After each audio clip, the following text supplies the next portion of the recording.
তো সবকৈ শুনা পাইছি বিজেপি কংগ্রেস এরকম ডাঙর পলিটিক্যাল কের নাম, কিন্তু একটা নতুন পলিটিক্যাল পার্টি গঠন হয়েছে, এটা গম পাইছি নাকি? ওটা হইল ককরোচ জনতা পার্টি।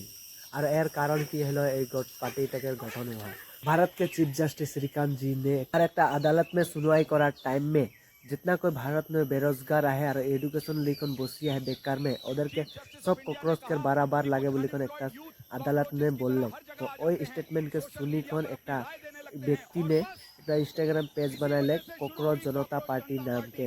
और এই পেজটাকে बहुत ज़्यादा प्यार मिलल यूथ गिला से और 5-6 दिन के भीतरे 5-6 मिलियन बनाइले। और এখন মুই ভিডিও বানাতে বানাতে 7-8 মিলিয়ন হয়ে যেতে পারে। আর মুই भी ফলো করে লিলি আর তোদের এই ককরোচ জনতা পার্টিকে সাপোর্ট করতে কিছু হলে ফলো করে লিলি। ককরোচ জনতা পার্টির মূল বিষয় হইছে देश में जितना करप्शन है ওই বিষয় নিয়ে बात করা আর তেল গ্যাস আর কিবা কিবি के दाम बढ़िया है ওইগুলার বিষয় নিয়ে बात করা एडुकेशन के विषय নিয়ে बात করা এইগুলা বিষয় নিয়ে बात করা হলো এই ককরোচ জনতা পার্টির মূল বিষয়।